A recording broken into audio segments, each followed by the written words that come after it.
अच्छा ये देखिएगा, ये इसके अब हम करने लगे हैं। ये कंप्यूटर साइंस कहाँ से खुल गई है?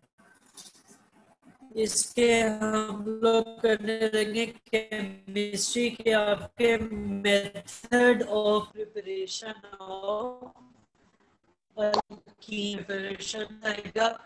इसमें दो मेथड्स हैं, कर प्रॉपर्टीज रखी थी। आज प्रिपरेशन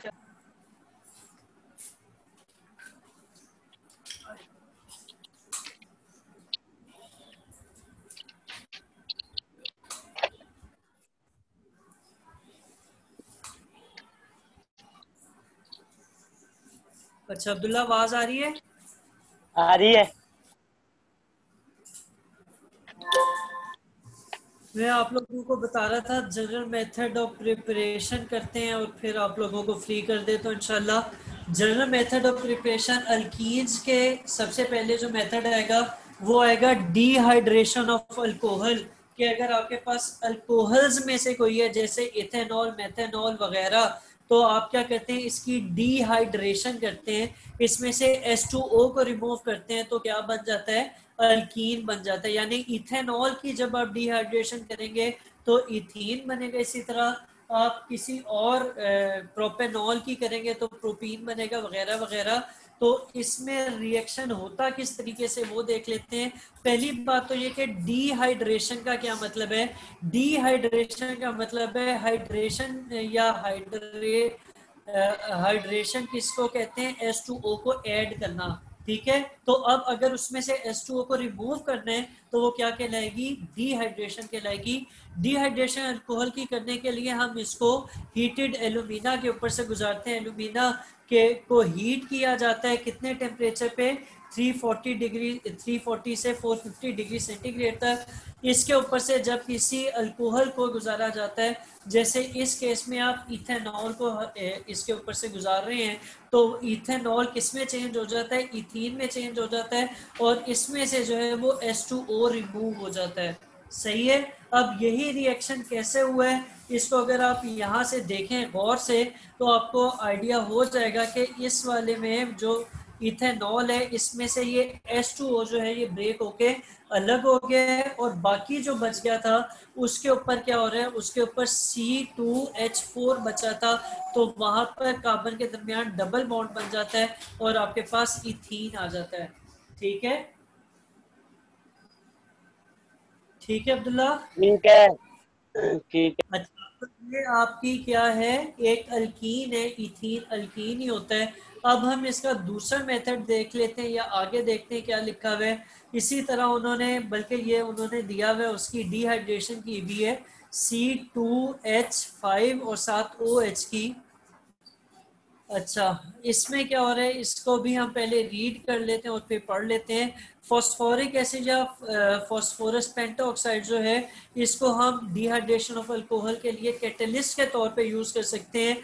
अब इसमें प्रोसेस ये किया जाता है कि जब आपने डिहाइड्रेशन करनी होती है तो आप सल्फ्यूरिक एसिड को यूज करते हैं, कंसनट्रेटेड सल्फ्यूरिक एसिड को यूज करते हैं। जैसे नीचे रिएक्शन में आपको नजर आ रहा है C2H5OH है। अब इसमें हमने रिमूव क्या चीज करनी है, हमने इसमें से OH को रिमूव करना है। ठीक है, OH को रिमूव करना है तो उसके साथ क्योंकि OH हाइड्रोक्सिल ग्रुप है, अल्कोहल ग्रुप है, और ये रिमूव करने के लिए जब आप इसको कंसनट्रेटेड SO4 के साथ रिएक्ट कराते हैं 140 से 170 डिग्री सेंटीग्रेड के टेम्परेचर पे, तो जो CH3 carbon carbon single bond था वो डबल बॉन्ड में चेंज हो जाता है। ये वाला OH, मैं इसका कलर चेंज करता हूँ, ये वाला OH और एक H यहाँ से निकलता है, तो ये क्या बन जाता है, H2O बन जाता है। या हम कह सकते हैं कि ये दोनों जो है वो मिलके कहाँ देते हैं, H2O देते हैं, और इस तरीके से उसके अंदर से H2O रिमूव हो जाता है। सही है। अच्छा, और बाकी के अंदर क्या बन जाता है, बाकी के अंदर डबल बॉन्ड है, यानी ये अल्कीन बन गया, मेथीन बन गया, और यूं आप क्या कर सकते हैं, अल्कीन्स बना सकते हैं। अब्दुल्ला समझ आइए। जी। अच्छा, ये नेक्स्ट आपका टॉपिक है या इसी की वही है क्या थी, मेथड ऑफ प्रिपरेशन है अल्कीन्स की। अब इसमें क्या हो रहा है, डीहाइड्रो, ये जरा लफ्ज गौर से सुनिएगा देखिएगा, इसमें क्या किया जाएगा, डीहाइड्रो हेलोजिनेशन की जाएगी, यानी इसमें से आपने हाइड्रो को भी रिमूव करना है, यानी H2O को भी रिमूव करना है, और हेलोजिनेशन भी करनी है, डीहाइड्रोहेलोजिनेशन भी करनी है, और हेलोजन को भी क्या करना है, रिमूव करना है।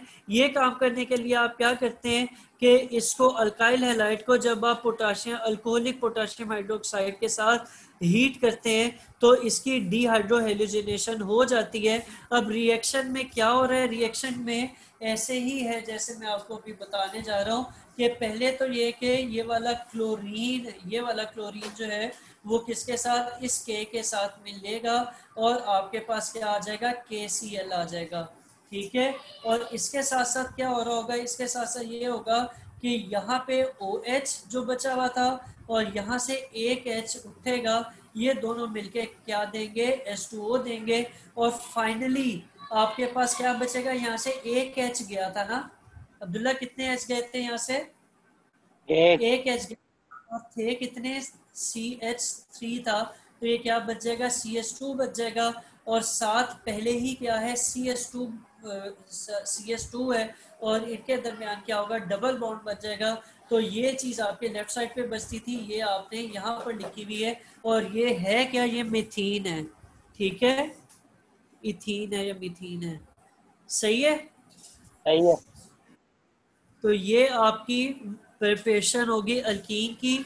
इसके टोटल ये 3 रिएक्शंस हैं, ये 3 रिएक्शंस हैं। अब आगे चलते हैं तो method of preparation of alkynes आ जाएगा। Method of preparation of alkyne भी 2 ही होने चाहिए, हाँ 2 ही हैं, एक ही पेज है। पहले जो आपसे पहले की बुक्स थी ना वो बड़ी अजीब सी थी, उनमें ये 3-4 मेथड्स थे और रिएक्शन भी ठीक नहीं दिए हुए थे। अब जो है वो हम देख रहे हैं general method of preparation of alkynes. अच्छा आपको एक और चीज बताऊं, मंडे को मैंने आपका हाइड्रोकार्बन्स वाले चैप्टर का टेस्ट लेना है फुल। ठीक है, ये वाला जो हम कर रहे हैं फिजिक्स का अभी एक टॉपिक रहता है ना, वो अगले सैटरडे को या किसी और दिन ले लूंगा। अच्छा अभी देखिएगा, ये वाला आसान है इसलिए ये दे रहा हूँ।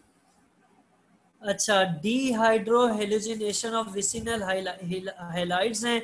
विसिनल हैलाइड्स जो हैं इसमें 2 हेलोजन एटम होते हैं और दोनों साथ साथ के कार्बन एटम के साथ जुड़े हुए होते हैं। जैसे ये CH3Cl है या CH2CH2Cl दोनों के साथ अटैच हो रहा है, तो ये दोनों ही क्या हैं, विसिनल हैलाइड्स हैं। जब आप विसिनल हैलाइड को अल्कोहलिक पोटाशियम हाइड्रोक्साइड के साथ रिएक्ट करवाते हैं या ट्रीट करते हैं तो इसके अंदर से हाइड्रोजन हैलाइड निकलती है, और वो क्या करती है, हाइड्रोजन हैलाइड जो है वो आपकी साथ वाले कार्बन एटम के साथ जुड़ जाती है। फिर आप इसके आगे मजीद रिएक्ट कराते हैं, यानी 2 स्टेप्स में जाके आपके अल्काइंस बनता है। ठीक है, अब वो 2 स्टेप्स क्या हैं, 2 मेथड्स क्या हैं, उनको देख लेते हैं। उनके लिए ये पेज थोड़ा सा नीचे कर रहा हूँ और यहीं से बताऊंगा। यहाँ से देखिएगा कि क्या हो रहा है, रिएक्शन कहाँ गई है वो, एक सेकंड रुके जरा।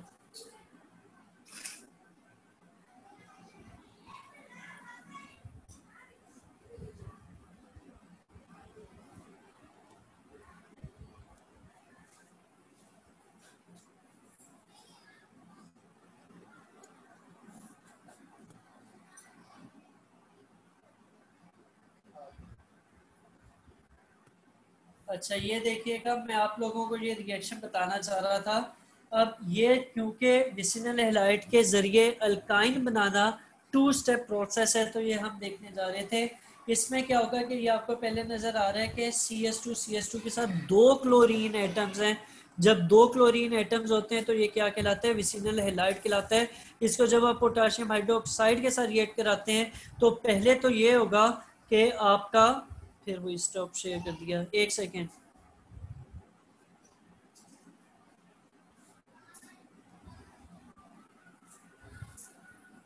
अब्दुल्ला आवाज आ रही है? आ रही है। अच्छा मैं बता रहा था कि इसमें पहला रिएक्शन तो ये होगा कि आपका ये जो क्लोरीन है ये किसके साथ जुड़ेगा, इस वाले के साथ जुड़ेगा और आपको क्या दे देगा, आपको KCl दे देगा। सही है। फिर क्या होगा, फिर ये होगा कि जो आपका OH है, ये पोटाशियम के साथ यहाँ पर जो OH है, ये एक हाइड्रोजन लेगा कहाँ से, ये एक हाइड्रोजन यहाँ से लेगा और क्या बना देगा, H2O बना देगा। सही है। पीछे क्या बचा, पीछे आपके बचा नाजरीन, एक तो ये CH2 में से एक H जा चुका है यानी CH बचा, ठीक है, और CH2 पूरा का पूरा बचा, और एक क्लोरीन एटम गया था तो एक क्लोरीन भी अल्हम्दुलिल्लाह एक क्लोरीन भी बचा, और इनके दरमियान डबल बॉन्ड है यानी ये चीज आपके पास बच जाती है। सही है। अच्छा, अभी भी जो है वो आपकी अब्दुल्ला सही है,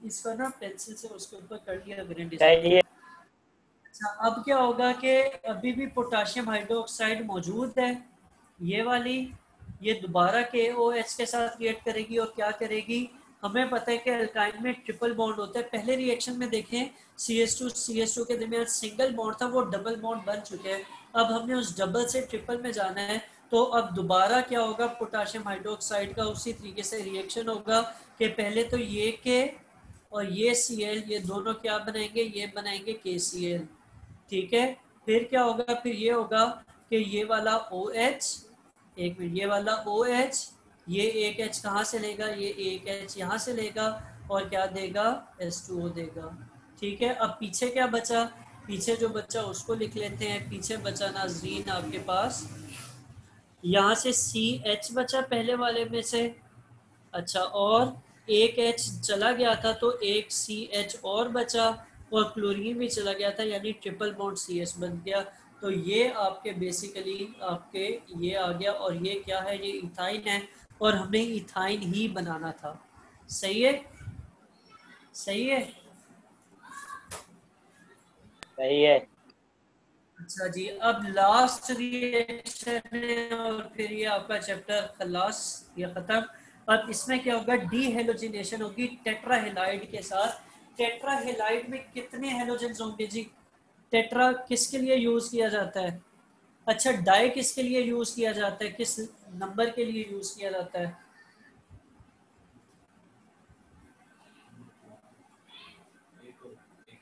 di, di DI di use किया जाता है 2 के लिए, ट्राई यूज किया जाता है अस्तगफुरुल्लाह, ट्राई 3, ट्राई 3 के लिए यूज किया जाता है, और टेट्रा यूज किया जाता है 4 के लिए, ठीक है। पहले आपने डीहेलोजिनेशन की थी किसकी, विसिनल हेलाइड की, यानी जिसमें 2 क्लोरीन के एटम्स थे, उसकी डीहाइड्रोहेलोजिनेशन करते हुए आप अल्काइन तक पहुंचे थे। अब आपने क्या करना है, टेट्राहेलाइड की हेलोजिनेशन करनी है। टेट्राहेलाइड में क्या होगा, टेट्राहेलाइड में, अच्छा टेट्राहेलाइड में आपके पास क्या होगा कि क्लोरीन के 4 एटम्स होंगे, जैसे आपको नजर आ रहा है कि ये इस वाले में क्लोरीन के कितने एटम्स हैं, 4 एटम्स हैं, ठीक है। आपने ट्रीटमेंट क्या करनी है कि जब आप किसी टेट्राहेलाइड को जिंक डस्ट के साथ डीहाइड्रो हेलोजिनेशन करते हैं तो उसमें अल्काइन नज़र आ जाता है, ये अल्काइन बन जाता है। अब इस रिएक्शन को थोड़ा सा देख लेते हैं। इस रिएक्शन में क्या हो रहा है कि पहले तो ये जिंक के साथ, इस जिंक के साथ ये 2 क्लोरीन आके जुड़ेंगे। जब ये 2 क्लोरीन जुड़ेंगे तो आपके पास क्या आ जाएगा, जिंक क्लोराइड आ जाएगा। सही है। पीछे क्या क्या बचा, पीछे बचा आपके पास क्लोरीन के 2 एटम्स, ये आ गए, और अंदर क्या बचा, 2 कार्बन और 2 हाइड्रोजन, वो ये आ गए। सही है। अब ये वाला दोबारा जिंक के साथ रिएक्ट करेगा, और जिंक क्या करेगा, जिंक पहले की तरह अपने साथ किसको ले जाएगा, जिंक अपने साथ ले जाएगा क्लोरीन को। जब ये क्लोरीन को ले जाएगा तो जिंक क्लोराइड आएगा। सही है। और जो अब पीछे बच गया आपके पास C और CH, क्योंकि 2 क्लोरीन चले गए हैं तो उसके साथ जो बॉन्ड है वो क्या बन जाएगा, उसके साथ का बॉन्ड ट्रिपल बॉन्ड बन जाएगा और आपके पास इथाइन बचेगा। सही है, ठीक है सही है। अब्दुल्ला। अच्छा जी, है। तो अब ये चैप्टर क्लोज हो गया। आज हमने methods of preparation of alkanes की है, method of preparation of alkynes की है। अभी तक जो आज पढ़े इसमें कोई मसला है तो मुझे बता दें।